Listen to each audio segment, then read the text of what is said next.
گانا بجانا حرام ہے وہ ایک چیز، روایت موجود ہے کہ مغرب کی اذان سے پہلے اگر کسی گھر میں موسیقی کی آواز آ رہی ہوتی ہے یہ منحوسیت کا باعث ہے، شیاطین کے نزول کا باعث ہے۔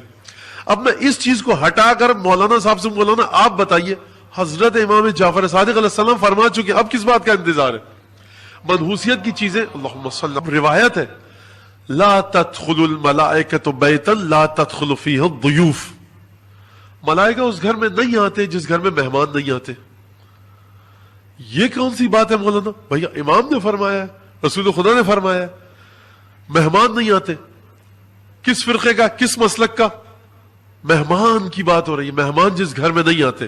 اب وہ لیمیٹیشنز ہیں، وہ ایک الگ بات ہے، لیکن مومنین ہیں، آپ کے بلڈ ریلیٹیوز ہیں، خونی رشتہ دار ہیں، سگے رشتہ دار ہیں، پرانی دوستی ہے 20-25 سال کی، کبھی آپ ان کے گھر میں آئیں، کبھی وہ ان کے گھر میں جائیں، یہ بات خود ملائکہ کے نازل ہونے کا سبب بنتی ہے۔ جس گھر میں ملائکہ نازل ہو رہے ہوں، اور یاد رکھیے گا ملائکہ کبھی کبھی عمومی طور سے نازل ہوتے ہیں ہر ایک کے گھر میں، جو یتیموں کی خبر گیری کرے ملائکہ کا اس کے ساتھ ایک تعلق ہے، جو حلال کھائے ملائکہ کا اس کے ساتھ تعلق ہے۔ ہمارے علماء مراجع مجتہدین اس ہندو کو، اس کرسچن کو، اس یہودی کو دعا دے دیتے ہیں، قبلہ یہ مشکل ہے، یہودی ہو تم، ہندو ہو، عیسائی ہو، یہ دعا پڑھو یا یہ کام کرو۔ شرط کیا پوچھتے ہیں؟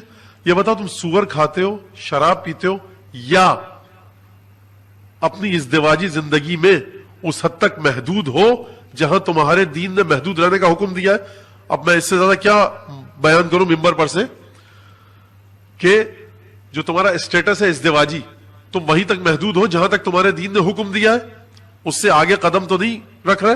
وہ یہ 3 باتیں کہتا ہے، ہاں میں ایسا ہوں، ہمارے علماء اس کو دعا لکھ کر دیتے ہیں، یہ کام کرو، یہ کام کر لو، تمہارے لیے دعا کروں گا، کھجور ہے، شکر ہے، اس پر دعا پڑھ کے دے دیے کھاؤ۔ حضور یہ ہندو ہے، یہ عیسائی ہے، کرسچن ہے؟ نہیں، کچھ معیار پیمانے ایسے ہیں کہ جو بھی شخص یہ کام کرے گا وہ خدا کی رحمت کو حاصل کرنے کا مستحق بن سکتا ہے۔ شراب تمام شریعتوں میں حرام ہے، سور تمام شریعتوں میں حرام ہے، اور بھی 2-3 کام تمام شریعتوں میں حرام ہے، واضح حرام ہے۔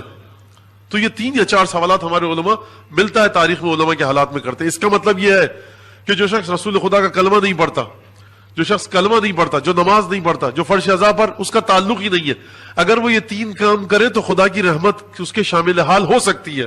اب مجھے وہ یہ بتلائیے کہ جو شخص کلمہ بھی پڑھتا ہے، عبادات بھی انجام دیتا ہے، اس کے دل میں حب علی بن ابی طالب بھی ہے، سید الشہداء سے رابطہ بھی ہے، جناب سیدہ کی دعائیں اس کے شامل حال بھی ہے، اب اگر وہ یہ عبادتیں کرے تو ملائکہ اس کے ساتھ کس طرح کا معاملہ رکھیں گے؟ یہ گھر میں برکتیں لانے کا باعث ہے۔ مہمان کا آنا، نماز اول وقت پڑھنا، اذان و اقامت پڑھنا، قرآن کی آواز بلند ہو، تمام گھروں میں جائے، آیت الکرسی پڑھ کر سونا، تسبیح جناب سیدہ، یہ سب باتیں آپ کو پتہ ہیں۔